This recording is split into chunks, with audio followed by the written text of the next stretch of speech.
Over the next month, I'm going to be travelling up and down the length of northern Pakistan on 2 back-to-back hiking expeditions with 2 groups of strangers who are about to become very, very close. Pakistan is a country most solo travellers don't dare to visit with its lack of tourism infrastructure and troublesome media representation. But what we're about to find out is why that's a massive shame as we venture deep into one of the most spectacular countries in the world. Over 15 days, this trip will take us from Lahore, through the capital city of Islamabad, up to Fairy Meadows, Rakaposhi, the Hunza Valley, and deep into the Gilgit-Baltistan region. And leading us on this big adventure, we have William from Ireland, who is the founder of Ready for Road Adventures. Mr. Imran Khan, no, not the former Pakistani Prime Minister, but a much younger and cooler Imran Khan. We have the newest recruit Aziz. I am a mountain boy. And finally, our fearless driver Babar. When we first put this trip on sale back in 2021, the trip sold out in 30 seconds. Due to unexpected COVID restrictions, we were forced to postpone this trip to 2022. So a year later, we now have 15 mystery guests travelling into Pakistan from the UK, USA, Australia and more. This brave lot are going to be dealing with high altitudes, hot temperatures, cold temperatures, funny tummies and some pretty hefty bus rides. It will take patience, resilience, courage and a whole lot of positivity. This is going to be the adventure of a lifetime. My name is Christianne, this is my channel Backpacking Bananas, and welcome to Pakistan. Woo! Fucking yeah! The trip started in Lahore. Most international flights arrive into Lahore airport in the middle of the night, so after the new group got a bit of a nap, we headed out to get acquainted with the city. And what better way to get acquainted than by tasting the local cuisine.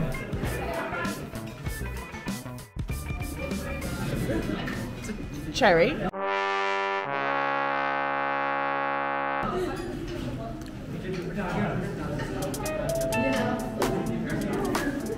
One of those dried What's supposed to happen? nothing.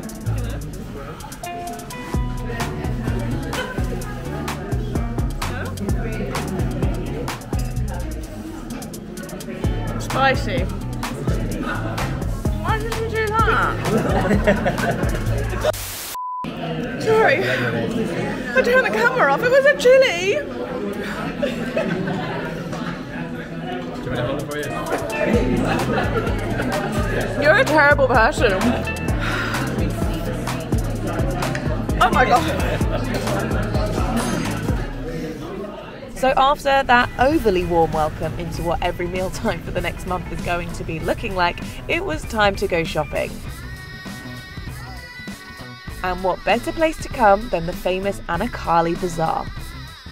Our mission was to find outfits for the next day as we will be visiting some of the most well-known mosques in Lahore. It's really hard. It will go up.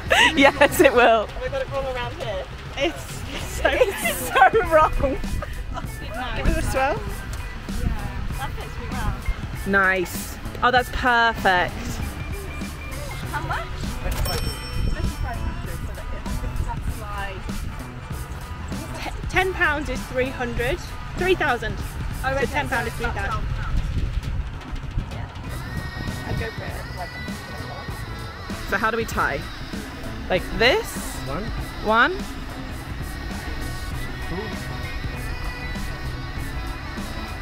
Okay. Got it? Yes! That's great. So Sophia and I, we've got our new headscarves today to match our outfits for tomorrow. And we're just practicing the wrap. I think what the guy in the store showed me was like this to the side here, and then he took this and then he went round. Oh no, that, oh no. Oh yeah, yeah. Maybe.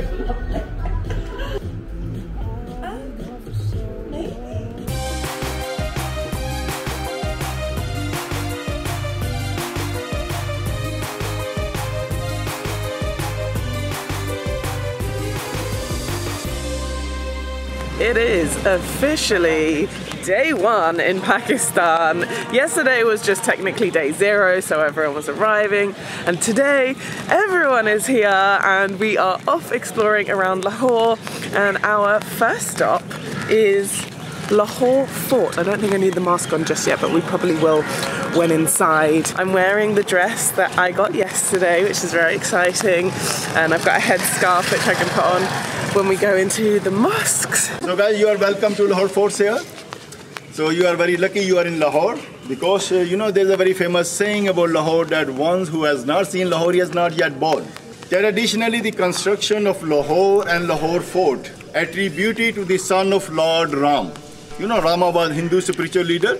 He had 2 sons, Kush and Law. We have a small town, Kasur, took the name after Kush, and Lahore took the name after Law. The old name of Lahore was Law Court. And Law was governor at that time, and his period was between 800 to 1200 BC. So he built here a mud fort here. 3000 years ago it was a mud fort here. We're going to blow inside. After the blow of 3 seconds, the water will come out.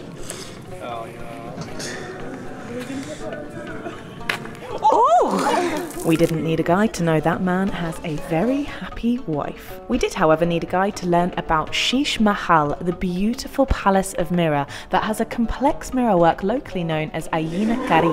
Yeah, come close and see up there. Oh wow! Pretty. So this was so beautiful views here. He brought the star, but she couldn't see the Oh, this is very good. I got my hand hennaed. So nice. That was 200 rupees. I feel like I won't be able to touch anything. Yeah. Maybe on the way out we get the other hand done. Maybe after lunch. Yeah. We are now entering into the famous Badshahi mosque.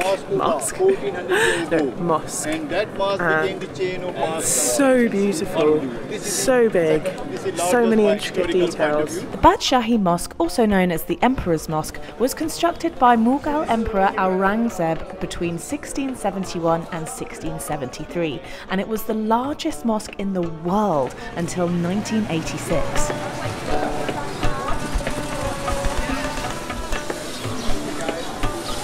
Welcome to Wazir, ladies and gentlemen. Despite my 3rd attempt that day, I still hadn't quite mastered the headscarf application. It's hit and miss, like most of my skills. Yeah? Okay, let's go. Wazir Khan was also built in the 1600s and became the official destination for the Emperor's Friday congregational prayers. So after a quick look around, it was time for some well-deserved lunch. Luckily no chilies disguised as cherries today, but the adventures had not finished for the day as we then drove our way east to the border of Pakistan where it meets India. Okay, we've arrived at the Wagah border, which is the border between Pakistan and India, and every single day they have a big standoff. So on the Pakistani side, it's about who can make the most noise, who can scream the loudest, who can play the loudest music, how high they can kick over their head, who's got the bigger muscles. And then the Indian side, they do the same thing, and they also do this little Bollywood dance in their hundreds. So yeah, we're basically going to watch the ceremony. We had to put on our best smiles because apparently today you had to be on some kind of special guest list to enter, and I don't think we were, but we put on our best smiles and they let us in anyway, which is a happy day. So now we've got about like a 1 kilometre walk all the way to the stadium over there. I bought a flag for 200 rupees. Woohoo! Go Pakistan! Here he comes.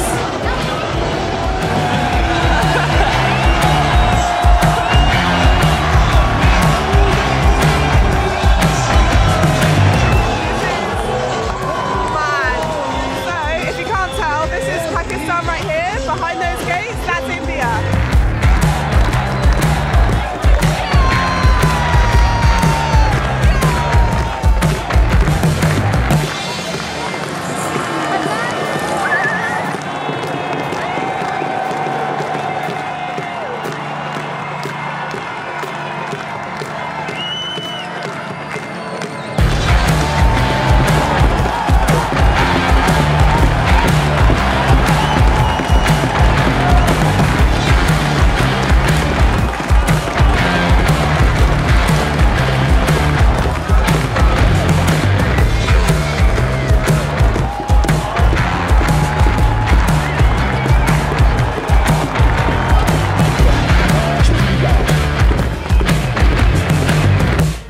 Okay, so I know they do this every day, but this felt like such a special experience. The energy that hits you as you enter the stadium full of roaring people cheering for their country is just electric.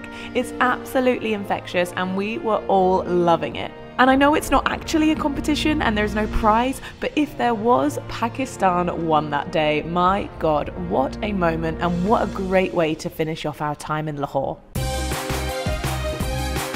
Now onwards and upwards through Pakistan. On our way up to the mountains, we are making a somewhat fleeting stop in the capital city of Islamabad.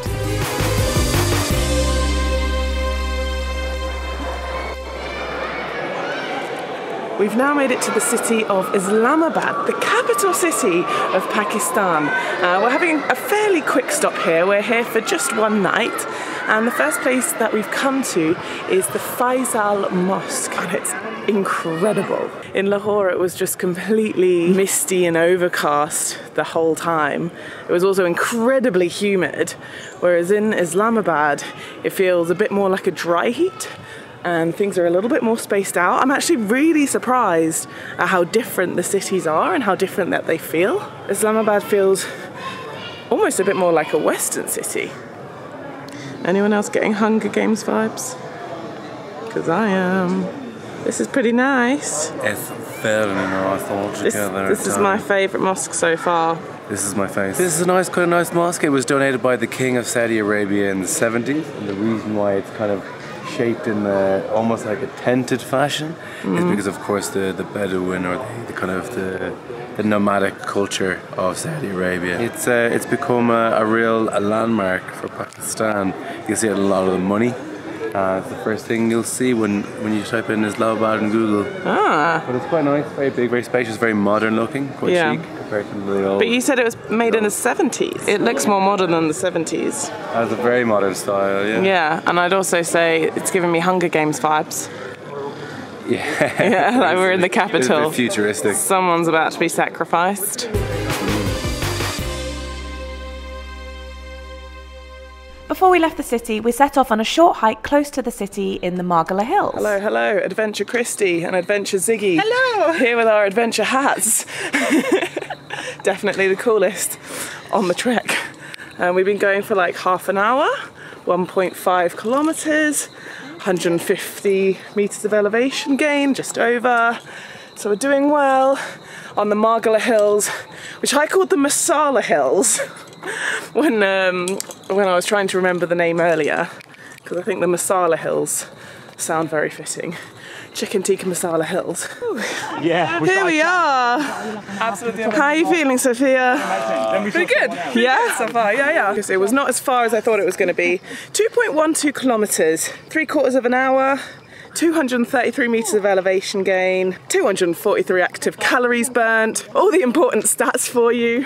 And now we have the most beautiful view over Islamabad. How gorgeous. A few of us did get lost along the way because Will was like powering forward like super fast with half the group, and then there was 4 or 5 of us, like me, Colin, Ziggy, and who else were we with? Tash. We were just kind of behind a bit, and then suddenly there was a bunch of forks and we were like, which one do we take? Which way do we go? But it's all good. We made it to the right one.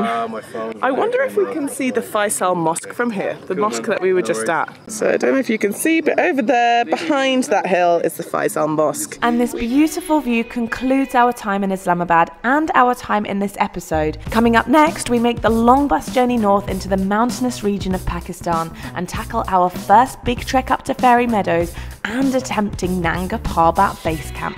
Make sure you're subscribed so you don't miss what's coming, and we'll see you then. Bye bye!